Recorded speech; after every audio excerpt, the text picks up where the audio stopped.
Toute l'actualité politique et parlementaire, c'est le 19h de Public Sénat. Bonsoir à tous. Voici les titres de ce jeudi. Toujours le bras de fer au Sénat sur la moralisation de la vie publique. Les centristes de la Commission des lois apportent leur appui à la publicité totale des patrimoines des parlementaires.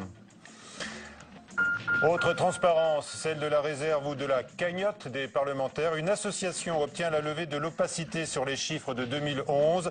Avec nous, le prof de maths qui a mené cette bataille devant la justice, Hervé Le Breton, et puis les élus du Sénat, Nathalie Goulet, centriste, Philippe Dallier, UMP. Jean-Marc Ayrault martèle qu'il n'y a qu'une ligne au gouvernement contre l'exploitation des gaz de schiste, un recadrage sévère d'Arnaud Montebourg. La réaction de notre invité dans un instant, le député européen, Europe Écologie Les Verts, Yannick Jadot.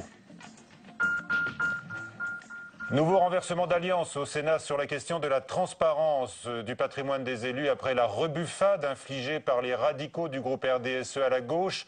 Eh bien, cette dernière trouve aujourd'hui des alliés dans les rangs centristes, du moins au sein de la commission des lois. L'idée d'une publicité totale des déclarations de patrimoine reste donc dans l'air. Flora Sauvage. Bis repetita en commission des lois, mais cette fois, les sénateurs de la majorité veulent aller plus loin. Après le renvoi en commission mardi, socialistes, communistes, écologistes et centristes ont voté pour un amendement permettant la publication du patrimoine des élus au journal officiel. Pour le rapporteur du projet de loi, il faut aller jusqu'au bout de la transparence. La mesure, votée par les députés visant à rendre accessible le patrimoine des élus en préfecture uniquement, n'est pas adaptée. Peut-être qu'une solution très simple serait d'en revenir au texte du gouvernement qui dit que ces déclarations sont publiées. Point. Parce que de deux choses l'une, quoi. Où il y a la transparence, ou il n'y a pas la transparence. L'UMP s'oppose avec force au projet du gouvernement. Pour l'opposition, la publication du patrimoine est signe de voyeurisme. La publication du patrimoine a un effet quand même tout à fait néfaste parce que vous paraîtrez riche à beaucoup. Mais ce n'est pas ça l'important. C'est est-ce que vous êtes enrichi du fait de votre mandat. C'est autre chose. Dans la majorité, on regrette le statu quo revendiqué par l'opposition, notamment sur la question de la réserve parlementaire. Il y a des fervents partisans de l'opacité, du silence et de l'entre-soi. Il y a des fervents adversaires de la transparence.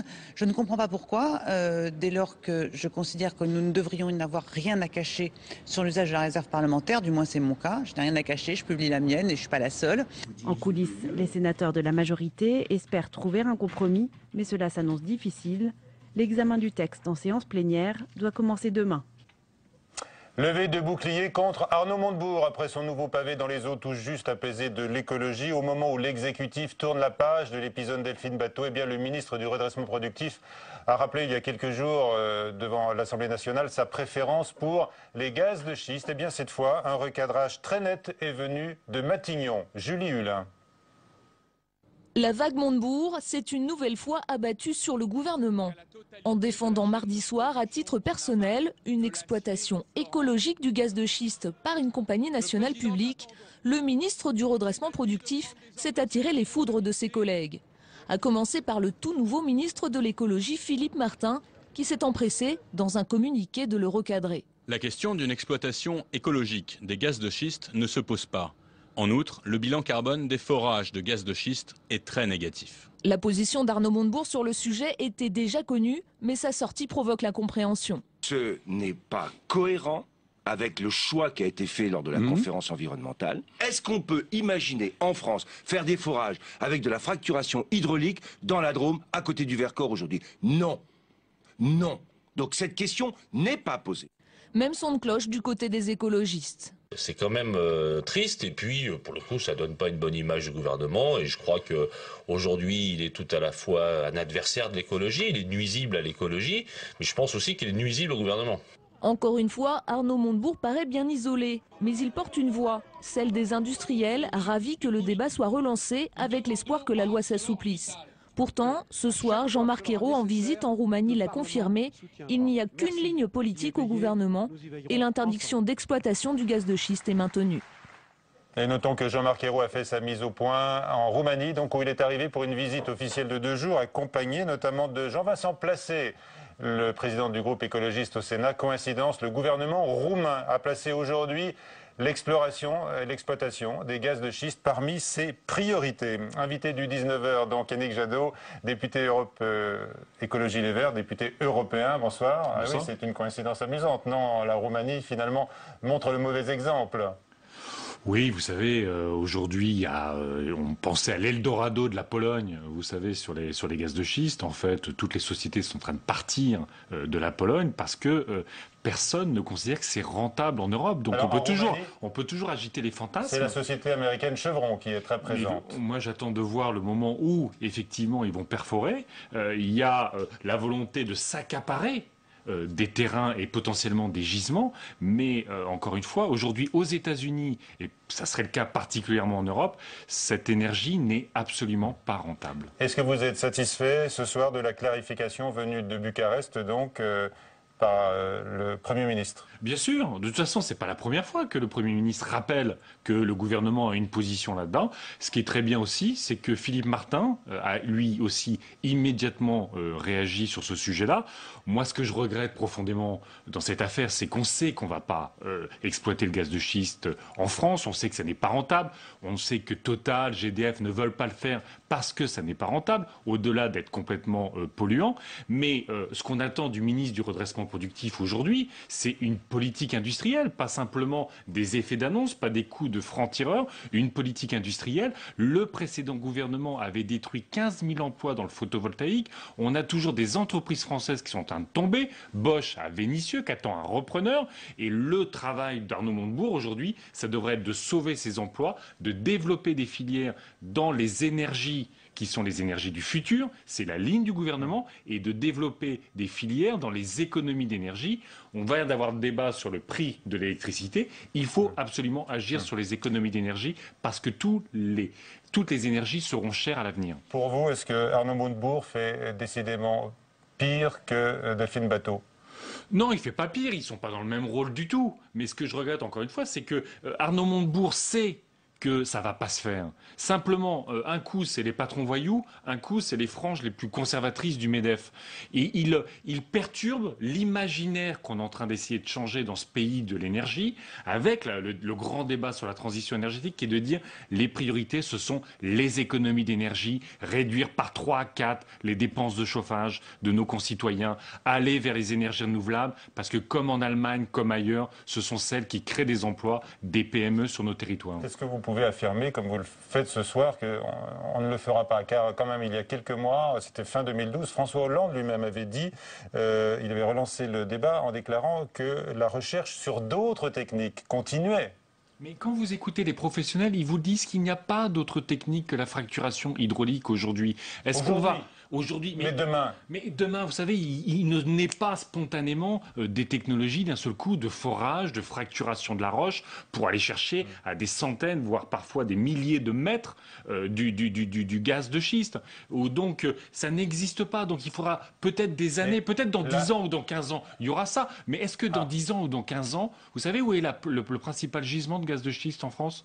C'est l'Île-de-France. Est-ce qu'on va mettre 200 000 forages sur nos paysages en Île-de-France alors que tous les scientifiques nous alertent? La multiplication des phénomènes météorologiques extrêmes, les inondations, les sécheresses sont dues au réchauffement climatique. Il ne faut pas aller vers d'autres énergies fossiles, il faut en sortir. Et en plus, on a les technologies, il faut faire des économies, il faut aller vers les énergies renouvelables, c'est propre, ça crée des emplois, ça crée des PME. Franchement, vaut mieux une PME sur notre territoire que des puits de forage. Vous dites que Total n'en veut pas, mais j'ai entendu le président de Total récemment, Christophe Demargerie, dire qu'il fallait poursuivre la recherche néanmoins. Oui, mais il dit en même temps... Pour l'exploitation des gaz de schiste, ce qu'ils font d'ailleurs eux-mêmes aux États-Unis. Il dit en même temps, moi je ne mets pas un euro parce que ça n'est pas rentable. Il dit en même temps, il n'y a pas d'alternative à la fracturation hydraulique. Ce que fait M. Demargerie, ce que fait M. Mestrallet, c'est d'essayer de nous raconter une histoire, parce qu'il y a cette image des gaz de schiste aux États-Unis, de nous raconter une histoire où on pourrait revenir aux années 70,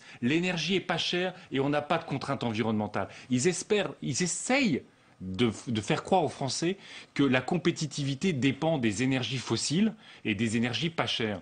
On le voit, les énergies sont chères et on ne peut pas s'extraire des contraintes écologiques. Est-ce que vous niez le gain de compétitivité, le gain pour la croissance des États-Unis consécutive à l'exploitation sur le sol américain des gaz de schiste? Je le minore beaucoup. Vous savez, il y a des industries qui en bénéficient, c'est vrai. La chimie, par exemple, américaine en bénéficie. Mais vous savez que le gaz de schiste aux États-Unis est vendu aujourd'hui au tiers de son coût de revient. C'est-à-dire qu'il y a une bulle spéculative.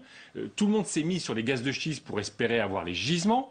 Ils vendent, aujourd'hui, ils perdent des milliards. Vous écoutez le patron de Chevron que vous mentionnez, il dit aujourd'hui, je perds des milliards sur le gaz de schiste. Donc ça sert une partie de l'industrie américaine, mais une grande partie du reste. Vous savez, l'automobile. Quand vous discutez avec le patron de PSA, il dit il faudrait faire du gaz de schiste, on a un problème avec le prix de l'énergie. C'est combien la part de votre coût de revient lié à l'énergie? Il dit c'est 2 à 3%.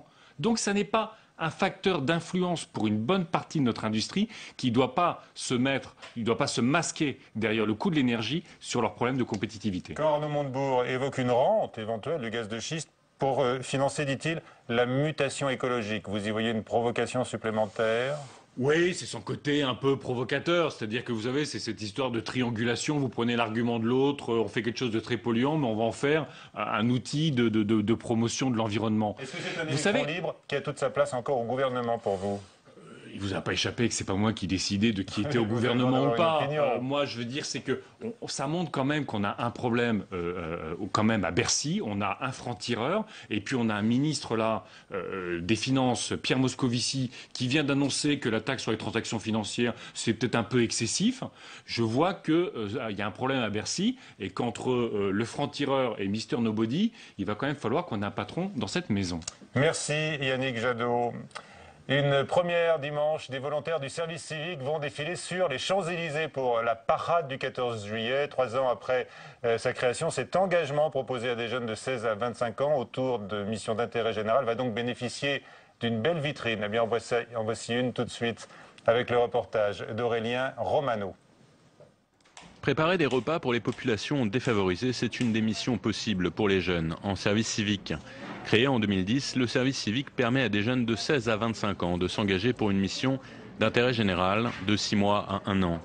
Nathanaël s'est engagé auprès de l'association Unicité sur plusieurs missions autour des démunis et des SDF, une manière de changer son regard sur les autres. Le contact avec les personnes démunies dans Paris, ça m'a apporté beaucoup de choses parce que d'habitude on a l'habitude de les oublier un peu en fait, voilà, de passer à côté d'eux et de pas s'arrêter. Alors que là on s'arrête, on parle avec eux et on voit vraiment que c'est des personnes comme les autres en fait. En France ou à l'étranger, au sein d'associations ou de collectivités, ce sont près de 50 000 jeunes qui ont tenté l'expérience depuis 3 ans.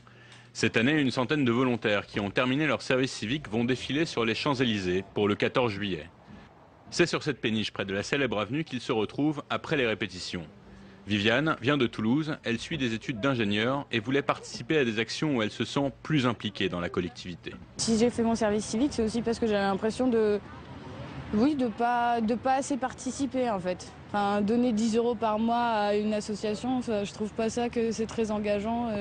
Enfin voilà, ça me satisfaisait pas, et donc c'est pour ça que j'ai fait le service civique. Par des amis, via des missions locales sur Internet, tous sont arrivés au service civique un peu par hasard. Des expériences qui ont tout en commun le travail en équipe et qu'ils comptent mettre en avant dans leur parcours professionnel. D'ici là, il leur reste quelques jours pour affiner la préparation de ce premier défilé, notamment sur les champs. Amis, entends-tu les cris sourds du pays qu'on enchaîne? Ouverture d'une information judiciaire contre X sur des faits de corruption présumés au sein de la Fédération socialiste du Pas-de-Calais. C'est la conséquence de l'enquête préliminaire visant notamment l'ancien député maire de Liévin, Jean-Pierre Cucheda. 1000 pages où les citoyens désireux de s'informer pourront dénicher l'usage fait par leurs élus de la fameuse réserve parlementaire. Une association a obtenu après un long combat juridique l'ensemble des données pour l'année 2011. Alors avant d'aller plus loin avec nos invités, quelques exemples puisés dans cette masse d'informations. Elle est là, les 1000 pages sont posées sur la table de ce studio. On voit ça tout de suite avec Nathalie Guillouard. Des dizaines de tableaux, de chiffres qui nous disent où va l'argent de la réserve parlementaire. Une première, Opaque depuis toujours, cette réserve n'est inscrite dans aucun texte. 150 millions d'euros pour la seule année 2011, une somme distribuée chaque année entre les parlementaires pour financer des projets d'intérêt général dans leur circonscription ou leur département. Cette enveloppe est en constante évolution. Depuis 2008, elle a augmenté de 29%, destinée à 90% aux collectivités locales et à 10% aux associations. Aujourd'hui, via Internet, tous les éléments sont mis à la disposition de tous et en détail. Ainsi, le sénateur Philippe Marigny a puisé dans sa réserve pour acheter un tracteur dont bénéficie aujourd'hui la commune d'Avrigny. De son côté, le Mosellan Jean-Marc Todeschini a investi dans des défibrillateurs cardiaques pour 1 900 €. Toutes les dépenses sont publiques depuis la réforme mise en place par la gauche fin 2011. Reste que l'utilisation de la réserve parlementaire pose la question des conflits d'intérêts, surtout pour les sénateurs dont l'élection dépend des élus locaux. Et avec nous, donc, Nathalie Goulet, sénatrice centriste de l'Orne, Philippe Dallier, sénateur UMP de Seine-Saint-Denis, et puis Hervé Le Breton, qui est venu avec donc sa masse de documents, président de l'association pour une démocratie directe. Alors, une petite énumération. Extension d'une école maternelle à Montfermeil, 30 000 €. Travaux d'éclairage public à Allen, 15 000 €. Réfection de la clôture du stade de Digny, 5 481 €. Acquisition d'un drapeau en hommage aux anciens combattants à Saint-Hilaire, 500 €. Ça coûte cher, hein, Fagnon, hein, 500 €. Vous vous êtes reconnus, donc, Philippe Dallier et Nathalie Goulet. D'ailleurs, Nathalie Goulet, vous avez joué toujours carte sur table sur votre réserve parlementaire. Absolument. Et vous, Philippe Dallier? Je l'ai publié en 2011, au moment de la réélection.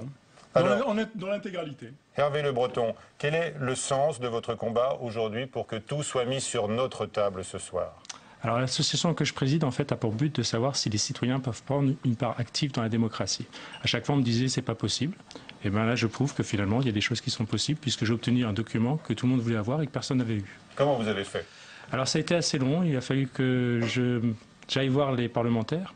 Alors, le président de la commission des finances de l'époque, puisque j'habite pas loin de Villeneuve-sur-Lot, qui m'a jamais reçu. Alors pourquoi lui? Parce qu'il a la possibilité de voir sur pièce et sur place. Vous nous parlez de M. Cahuzac, on a bien compris. Oui, mais c'était la fonction moi, qui m'intéressait. Oui, bien sûr. Donc il a la possibilité de voir sur pièce et sur place, en fait, ces documents. Il n'a jamais daigné répondre. Ensuite, j'ai fait une demande auprès du ministère de l'Intérieur. Le ministère de l'Intérieur n'a pas répondu, donc saisie de la CADA, la Commission d'accès aux documents administratifs, puis le tribunal administratif qui nous a amenés ici. Et il faut savoir que pour l'instant, je n'ai pas toute la réserve parlementaire. Les 153 millions d'euros qui sont ici ne correspondent qu'aux maires, aux collectivités territoriales, aux mairies.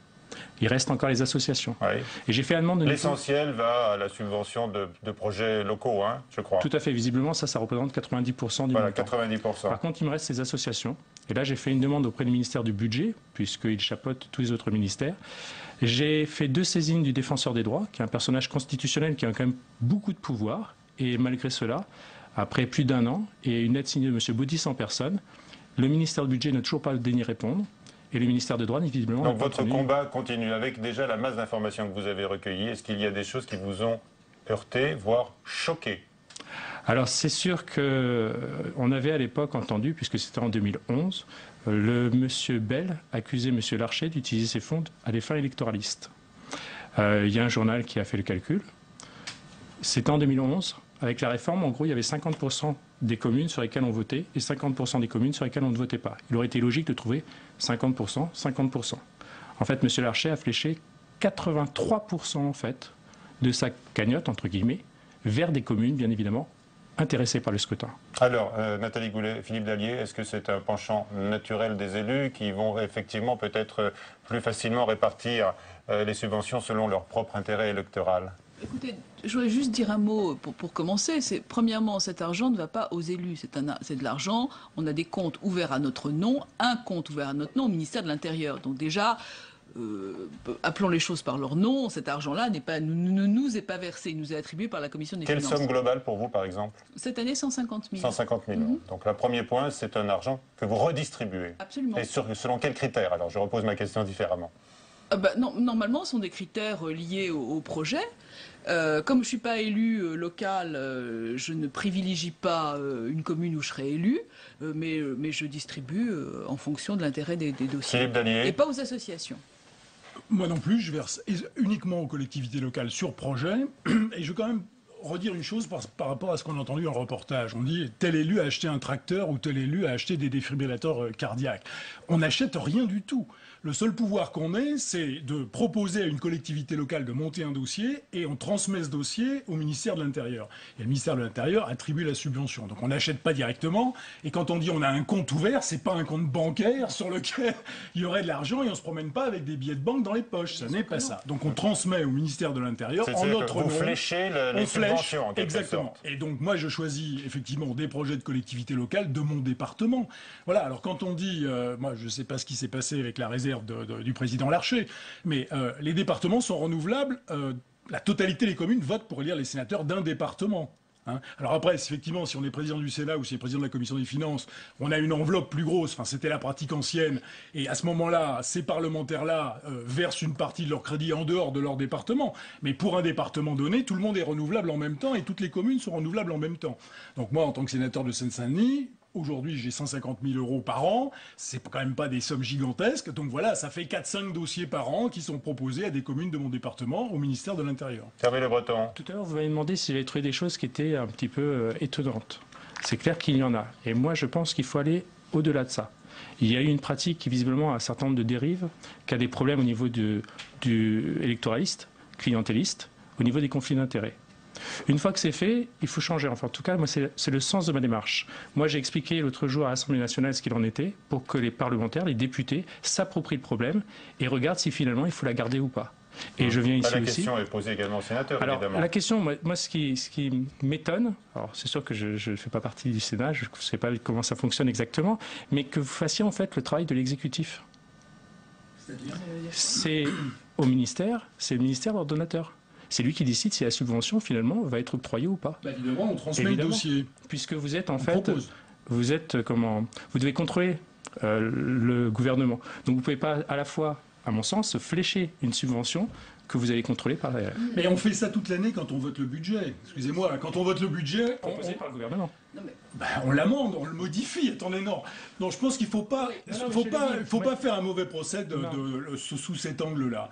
Maintenant, la réserve. Moi, je veux dire une chose. C'est 150 millions d'euros qui vont essentiellement à l'investissement des collectivités locales. Supprimons-le. Ou alors la transparence totale. La transparence totale, je dis, moi j'ai publié ce que j'en faisais. C'est vrai que dans le passé, ce qui était choquant, c'est on ne connaissait pas le montant attribué à chaque parlementaire. Il y avait des écarts énormes que beaucoup de parlementaires avez pu être choqués parce qu'il y a de fortes inégalités. On a été surpris. Par rapport à certains de vos collègues. Alors, bon, d'abord, moi, j'ai pas regardé ça, ça m'intéresse pas. Moi, j'ai un cas tout à fait tranquille. Mon mari était sénateur avant moi, et nous avions comme opposant dans le département un autre sénateur, président de la commission des finances. Et donc, c'est la même chose pour l'actuel président de la Commission des Finances et un de ses concurrents, ami sûrement de 30 ans, Alain Vassel. Bon, donc vous avez Philippe Marini avec le montant de réserve parlementaire que chacun connaît, et Vassel qui avait 70 000 €. Donc la première inégalité, ça a été une subvention discrète qui était réservée à la Commission des Finances pendant un certain temps. Puis les choses ont évolué. Et puis ça s'est vulgarisé, puis tout le monde en a eu, puis il y a eu des disproportions. Et puis maintenant, chacun a la même chose. Bon, c'est publié, parfait. Alors, l'usage qui en est fait, c'est encore autre chose. D'abord, c'est 50% du montant hors taxe, ça ne peut pas être plus. Donc, il y a quand même un investissement de la collectivité ou des subventions complémentaires. Non, vous n'avez pas 100%. C'est interdit. Il y a des projets qui ont été découpés en plusieurs morceaux. Et qui oui, ont été à chaque fois... Oui, mais si vous regardez la difficulté pour les collectivités locales de monter des projets et d'avoir des financements, c'est une aide facile, c'est une aide rapide. C'est une aide qui demande à leurs parlementaires. Alors si on la supprime, mon mari avait déposé des amendements de suppression tellement agacé par cette disproportion de moyens entre son concurrent et lui-même lors d'une campagne électorale, on avait même écrit à Daniel Vaillant, ministre de l'Intérieur à l'époque, en disant « c'est quand même incroyable, il y a un sénateur de mon département ». On n'était que 2, donc c'était simple, qui distribue de la réserve parlementaire pendant la campagne électorale. Et Daniel Vaillant, dans une lettre magnifique que je pourrais joindre à votre dossier, ça vous fera des couleurs, nous a répondu, adressez-vous au président de la commission des finances du Sénat. Il se trouve que c'était le maire. Bon, voilà, très bien. Madame, vous n'avez pas de mandat local, vous nous l'avez dit, hein, vous n'avez que votre mandat de parlementaire. C'est-à-dire que cette réserve vous permet d'exister localement là où vous Dieu êtes... merci, non. Non, c'est pas un lien, ça vous permet pas d'établir un lien avec les élus. Écoutez, je ne crois pas que les gens soient achetables. Non, sans aller jusque-là. Sans aller jusque-là, il est bien évident que lorsqu'un sénateur décroche une subvention pour un maire et pour son conseil municipal, ça leur fait bien évidemment plaisir, on ne va pas vous dire le contraire. Mais moi, franchement... Excusez-moi, il y a même des parlementaires qui expliquent que ce qu'ils ont eu est une récompense, quelque part, du travail qu'ils ont pu fournir au niveau des assemblées. Et ça, c'est quelque chose que je n'arrive pas à comprendre. Une récompense de quoi? Non mais attendez, si au moins il y avait des critères d'attribution parce qu'on siège beaucoup, parce qu'on est beaucoup là, etc. Mais c'est pas du tout le cas. Bon, maintenant c'est une enveloppe fermée, tout va bien. Écoutez, et si elle n'existe plus... Moi, franchement... tous ces sujets-là qui font un tort considérable aux parlementaires. Moi, je vais vous dire, on finira tous à la scène ou à la lanterne, comme je dis parfois, avec des sujets comme ceux-là, alors qu'on est sur du financement de collectivités locales. Où on va à la transparence absolue, où on supprime, et puis terminer, parce qu'il y en a marre. Votre avis à vous, parce que par exemple, on a vu tout à l'heure Laurence Rossignol, sénatrice socialiste, qui dépose des amendements pour la transparence de la réserve parlementaire dans le cadre de la transparence totale de la vie politique, on en parlait tout à l'heure. La transparence, déjà, c'est pas un gage d'arrêt des conflits d'intérêts. Ça, c'est clair. Et puis, je vais expliquer quand même ce que c'est que la réserve parlementaire. Hein. Simplement, vous avez deux maires. Vous en avez un qui fait une subvention par la voie normale. Il fait remonter son dossier de subvention au ministère de l'Intérieur, qui décide, puisque c'est l'ordonnateur. Vous avez un autre maire à côté, qui, parce qu'il connaît un député, un sénateur, un ministre, voire la présidence de la République, fait passer son dossier par la réserve. La réserve parlementaire n'existe pas d'un point de vue technique. Je vais juste vous expliquer quelque chose. L'État ne subventionne pas les collectivités locales. Les maires envoient au Conseil général, à la région. Ils sollicitent parfois le parlementaire, effectivement, sur la réserve parlementaire. Mais le ministère de l'Intérieur n'est pas un guichet ouvert pour financer les équipements des collectivités locales. Ça n'existe pas. Donc ce cas de figure n'existe pas. Maintenant, effectivement, qu'un député... Le maire s'adresse au député de sa circonscription. Le maire s'adresse au sénateur de son département, je ne vous dirai pas le contraire. Mais encore une fois, s'il faut laver plus blanc que blanc, supprimons ces 150 millions d'euros, ça fera 150 millions d'euros d'économie pour le gouvernement, ou remettons-les dans l'enveloppe des collectivités locales, mais sortons de là, parce que franchement, ce qu'on peut lire en ce moment sur les parlementaires en général et les politiques en particulier, c'est dramatique. C'est dramatique. Il y a des cas, il y a peut-être 5%... Tous les jours, vous vivez ça, Philippe Dallier? Écoutez, des réflexions, dans le Parisien hier, il y avait encore un article qui parlait des indemnités des députés et des sénateurs. Les montants étaient corrects et je lis que pour les sénateurs, on toucherait 1 000 € par mois pour l'informatique. N'importe quoi, mais n'importe quoi. C'est 6 000 € pour 6 ans pour 3 personnes. Oui, mais alors, il y en a marre. Alors de toute façon, pour ce qui est de n'importe quoi, moi j'ai eu ma dose. Non, je voudrais rajouter une chose. Je pense que sur le financement des collectivités locales, puisque vous êtes prof de maths, je vous encourage chaudement à nous informer pour savoir comment ça fonctionne, parce que c'est extrêmement compliqué. Vous avez quelques raccourcis. Ça, c'est la première chose. La seconde, il faut aussi expliquer une chose. Non. Il n'y a pas de dossier qui monte directement au ministère de l'Intérieur. Parlementaire, je vous le demande. Mais vous nous dites, non, vous nous avez donné un exemple, monsieur, en disant il y a un maire qui adresse son dossier par la voie normale au ministère de l'Intérieur et l'autre qui ça n'existe pas. Les subventions ministérielles, c'est le même dossier, sauf qu'il va passer. Mais il passe pas. Alors, le maire n'écrit pas au ministère de l'Intérieur. Donc c'est une pratique finalement qui le maire n'écrit pas au ministère de l'Intérieur. Existence légale. Bon, vous avez trouvé un bon filon, gardez-le. Alors, quand même, ce sera ma dernière question. Hervé Le Breton, vous avez publié donc les chiffres de 2011. Le président de l'Assemblée nationale a annoncé que tout serait publié à partir de fin 2013. Votre travail va s'arrêter là, non? Vous allez continuer, même si la transparence devient officielle demain? J'ai dit tout à l'heure qu'il me manquait des documents. Oui, et pour les années à venir, c'est que l'idée, c'est franchement que cette réserve parlementaire sert à réfléchir pour essayer d'améliorer les choses. Moi, j'espère franchement que les députés et les sénateurs vont réfléchir pour la transparence, le conflit d'intérêts et le clientélisme. Voilà, mais je crois que le débat est bien sur la table. Il y a même un débat en cours actuellement au Sénat. Le conflit d'intérêts, c'est majeur. Merci à tous. C'est la fin de ce 19h. Merci de votre fidélité à l'heure des longues vacances d'été. Sonia Mabrouk à 22h ce soir. J'aimerais vous y voir. C'est à suivre sur la chaîne parlementaire Assemblée nationale.